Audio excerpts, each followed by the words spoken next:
तो चलिए हम लोग अब क्वेश्चन देखते हैं, वाष्पोत्सर्जन से क्या समझते हैं। आपके पेपर में यदि प्रश्न आता है कि वाष्पोत्सर्जन से क्या समझते हैं, वाष्पोत्सर्जन से क्या लाभ हैं, तो हेडिंग पड़ेगी वाष्पोत्सर्जन। अब वाष्पोत्सर्जन का अर्थ है वाष्प का उत्सर्जन, अर्थात वाष्प को निकालना, अपने अंदर से जलवाष्प अर्थात भाप को निकालना। परिभाषित ऐसे करेंगे, जीवित पौधों के वायवीय भागों, इसका मीन्स जो पौधे जीवित होंगे, सूखे हुए मरे हुए नहीं, जीवित पौधे, जीवित पौधों के वायवीय भागों अर्थात पत्तियों द्वारा जलवाष्प के उत्सर्जन को अर्थात अपने अंदर से पानी को निकालने को वाष्पोत्सर्जन कहते हैं। अब वाष्पोत्सर्जन से क्या लाभ है, तो वाष्पोत्सर्जन से लाभ है, देखिए कैसे लाभ है। अतिरिक्त जल का निस्तारण हो जाता है, जैसे पौधे जमीन के अंदर से अपनी जड़ों द्वारा जो अधिक मात्रा में पानी खींच लेते हैं, अवशोषित कर लेते हैं, अतिरिक्त पानी को, फालतू पानी को अपने शरीर से बाहर निकालने की क्रिया करते हैं और अतिरिक्त जल का निस्तारण हो जाता है, अर्थात अतिरिक्त जल निकल जाता है। दूसरा क्या है, भूमि से खनिज लवणों के अवशोषण में सहायता मिलती है। जब पौधों की पत्तियों से जलवाष्प बाहर निकलता है तो वहां का भाग पानी की कमी का अनुभव करता है और उस पानी की कमी को पूरा करने के लिए पेड़ की जड़ें जमीन के अंदर से तेजी से खनिज लवण को पानी के साथ अवशोषित करती हैं। पानी के साथ खनिज लवण अवशोषित होते हैं, ऊपर आते हैं और खनिज लवण के मिलने से पौधों का विकास तेजी से होता है। तो वाष्पोत्सर्जन की क्रिया के द्वारा ही अधिक से अधिक खनिज लवण को अवशोषित करने में सहायता मिलती है। अगला समझेंगे, पौधे झुलसने से बच जाते हैं। अब सोचेंगे कि वाष्पोत्सर्जन हो रहा है, पानी निकल रहा है, तो पौधे तो झुलस जाएंगे, ऐसा नहीं है। अतिरिक्त पानी का उत्सर्जन होता है, जो फालतू पानी होता है। सूर्य से आने वाली जो गर्मी है, जब पौधों को हीट करती है, पत्तियों को हीट करती है, तो झुलसने से बचने के लिए ये पौधे अपने अंदर से अतिरिक्त पानी को उड़ा देते हैं, अर्थात आने वाली जो गर्मी है वह पानी को भाप बनाने में खर्च हो जाती है और पौधे झुलसने से बच जाते हैं, अतिरिक्त पानी निकल जाता है और पौधा जलने से बच जाता है। फिर क्या है, फलों में शर्करा की मात्रा बढ़ जाती है। जब पानी की अतिरिक्त मात्रा निकल जाती है तो फल अधिक मीठे हो जाते हैं। जैसे जब हम दूध को गर्म करते हैं तो धीरे धीरे उसमें का पानी निकलता जाता है और दूध गाढ़ा होता जाता है और दूध के गाढ़ा होने से थोड़े से ही मात्रा में, थोड़ी सी ही माप में अधिक शर्करा, अधिक विटामिन एकत्रित हो जाता है। तो इसी तरह से फलों में शर्करा की मात्रा अर्थात मिठास बढ़ जाती है। वाष्पोत्सर्जन की क्रिया से अतिरिक्त पानी निकल जाता है और जब पानी निकल जाता है तो फलों में मिठास बढ़ जाती है। इस तरह से वाष्पोत्सर्जन से लाभ है। उत्सर्जन से क्या समझते हैं, मनुष्य के उत्सर्जी अंगों के नाम लिखो। ऐसा प्रश्न आ जाएगा तो आप उत्सर्जन हेडिंग डालेंगे और इसको लिख लेंगे, शरीर में बनने वाले विषैले पदार्थों, अर्थात शरीर में जो विषैले हानिकारक पदार्थ बनते हैं उनको शरीर से बाहर निकालने की क्रिया को, अर्थात शरीर से बाहर निकाल देने की क्रिया को उत्सर्जन कहते हैं। अब क्या है, मनुष्य में प्रमुख उत्सर्जी अंग एक जोड़ी वृक्क है, मीन्स किडनी है। मनुष्य के शरीर में जो किडनी होती है, जिसको गुर्दा कहा जाता है, वही मुख्य रूप से उत्सर्जी अंग है। यह क्या करता है, जो रक्त से यूरिया तथा यूरिक एसिड को छानकर यूरिन के रूप में शरीर से बाहर निकालता है। क्या करता है? शरीर से बाहर निकालता है। तो किडनी का कार्य है कि ब्लड में जो यूरिया या यूरिक एसिड बनता है उसको छानता है और छानने के बाद यूरिन के रूप में शरीर से बाहर निकाल देता है। अब वृक्क के अलावा मीन्स किडनी के अलावा और भी अंग होते हैं जो उत्सर्जन का कार्य करते हैं। जैसे वृक्क के अतिरिक्त मीन्स किडनी के अतिरिक्त यकृत, त्वचा, फेफड़े तथा आंत यह भी उत्सर्जन का कार्य करते हैं। ठीक है, जैसे फेफड़े हैं, हम लोग श्वसन करते हैं, सांस लेते हैं तो लगातार कार्बन डाइऑक्साइड का उत्सर्जन करते हैं।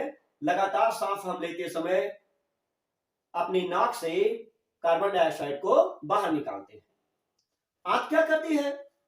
पचे हुए भोजन को मल त्याग करके शरीर से बाहर निकाल देती है। यह भी विषैला पदार्थ है।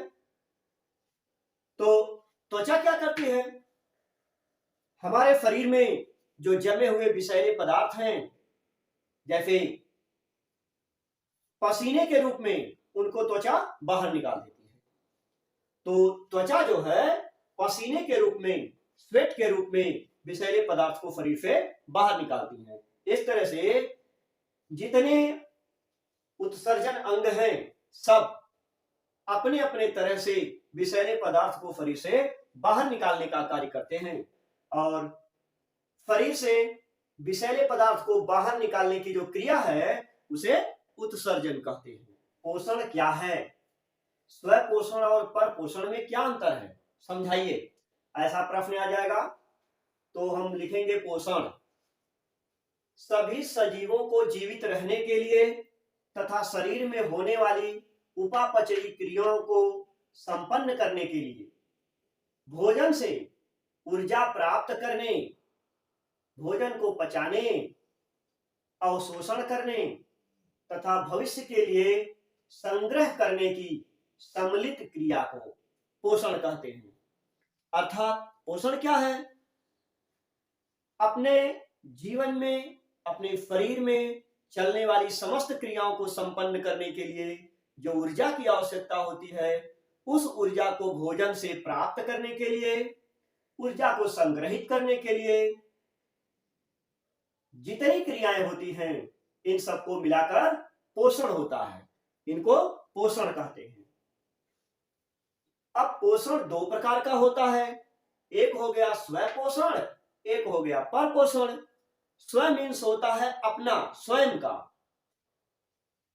तो स्वपोषण होगा अपने लिए भोजन का निर्माण करना तथा संग्रहण करने की क्रिया स्वपोषण है। अर्थात अपने लिए भोजन को बनाना, भोजन को संग्रहित करना स्वपोषण कहलाता है। लेकिन आप जानते हैं कि भोजन का निर्माण तो केवल हरी वनस्पतियां ही कर सकती हैं, कोई भी जीव जंतु भोजन का निर्माण नहीं कर सकता है। अतः हरे पेड़ पौधे करते हैं ये भोजन का निर्माण, उनका संग्रहण हरे पेड़ पौधे ही करते हैं। इसलिए स्वपोषण की क्रिया केवल जीवित वनस्पतियों में अर्थात हरी वनस्पतियों में ही होती है।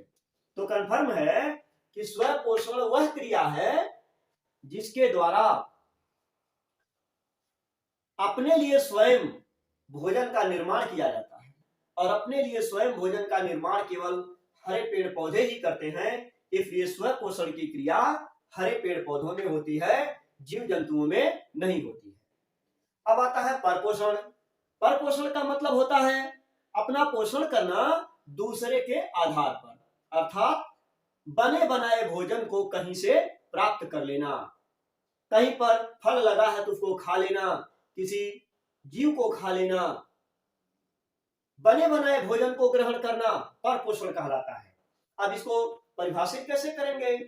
जीवों द्वारा अपने भोजन को दूसरों से प्राप्त करना, अर्थात जहां पर भोजन है वहां से ग्रहण कर लेना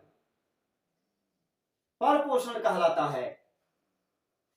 सभी जीव परपोषी हैं। जितने जीव हैं, चाहे मनुष्य हो, चाहे हाथी हो, कुत्ता बिल्ली गाय भैंस हो, बकरी हो, कोई भी जीव हो, वह भोजन बना नहीं सकते हैं। अपना भोजन ग्रहण करने के लिए वे किसी न किसी दूसरे जीव को खाते हैं या वनस्पतियों को खाते हैं, फल फूल अनाज को खाते हैं, लेकिन भोजन बना नहीं सकते हैं। तो हो गया, सभी जीव परपोषी हैं क्योंकि वे भोजन नहीं बना सकते, भोजन के लिए दूसरों पर ही निर्भर रहते हैं। अर्थात परपोषण जीव जंतुओं द्वारा होता है। जीव जंतुओं में परपोषण होता है क्योंकि जीव जंतु अपने भोजन के लिए दूसरों पर निर्भर होते हैं। इस तरह से पोषण, स्वपोषण और परपोषण को हम समझ करके, लिख करके अच्छे नंबर प्राप्त कर सकते हैं। संतुलित आहार से क्या समझते हैं? संतुलित आहार अर्थात जिस आहार को हम खाते हैं उसी पर आधारित यह प्रश्न है। कह रहा है वह आहार अर्थात वह भोजन जिसमें शरीर की वृद्धि, विकास तथा स्वास्थ्य रक्षा अर्थात स्वस्थ रखने के लिए आवश्यक सभी तत्व संतुलित मात्रा में, कम और अधिक नहीं, संतुलन में उपस्थित होते हैं, संतुलित आहार कहते हैं। अर्थात ऐसा भोजन जिसमें शरीर के वृद्धि के लिए, विकास के लिए, शरीर को स्वस्थ रखने के लिए आवश्यक सभी पोषक तत्व पर्याप्त मात्रा में, संतुलित मात्रा में उपस्थित होते हैं, उस भोजन को संतुलित आहार कहते हैं। अब आइए देखते हैं कि श्वसन क्या है। प्रश्न है श्वसन क्या है, आवश्यक समीकरण भी लिखिए। अब हम श्वसन को देखते हैं। सामान्य रूप से तो हम जानते हैं कि जो सांस लेते हैं, श्वास लेते हैं, यही श्वसन है, लेकिन परिभाषित कैसे करेंगे? श्वसन क्रिया हमारे शरीर के अंदर होती है। सांस हम नाक के द्वारा अंदर खींचते हैं, फिर वह फेफड़े में जाती है और ब्लड के साथ पूरे शरीर में जाती है। फिर रासायनिक क्रियाएं होती हैं और अनेक पदार्थ बनते हैं। उसमें कार्बन डाइऑक्साइड बनती है, जलवाष्प बनता है और उष्मा बनती है, उष्मा निकलती है। क्या है? ऐसे अनुभव कीजिए, जब हम लोग सांस लेते हैं तो सांस को, ऑक्सीजन को अंदर खींचते हैं, कार्बन डाइऑक्साइड को बाहर निकालते हैं। अपने नाक के नीचे अंगुली रखिए, सांस लीजिए, आपको अनुभव होगा कि आपकी अंगुली पर गरम गरम हवा अर्थात भाप निकल रही है। क्यों? क्योंकि अंगुली पर गरम का भी एहसास होगा और अंगुली थोड़ी देर में भीग जाएगी, अर्थात कार्बन डाइऑक्साइड गैस भी निकलेगी और पानी H2O भाप भी निकलता है।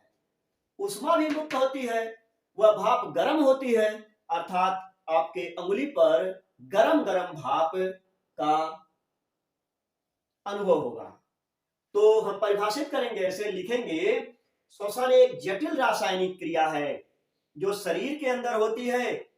श्वसन क्रिया में ग्लूकोज अर्थात हम जो भोजन करते हैं उससे जो ग्लूकोज बनता है, इस ग्लूकोज का ऑक्सीकरण होता है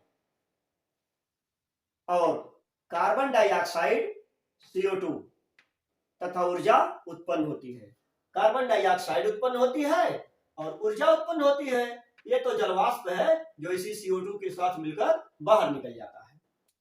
अर्थात ग्लूकोज C6H12O6, ऑक्सीजन हम ग्रहण करते हैं, सांस लेते हैं तो ऑक्सीजन नाक से अंदर जाती है, ग्लूकोज का ऑक्सीकरण होगा, ग्लूकोज के साथ ऑक्सीजन मिलेगा और कार्बन डाइऑक्साइड तथा हीट ऊर्जा उत्पन्न होगी। इस तरह से हम लोग श्वसन को, उसकी परिभाषा को समझ करके, याद करके बोर्ड की परीक्षा में लिख सकते हैं।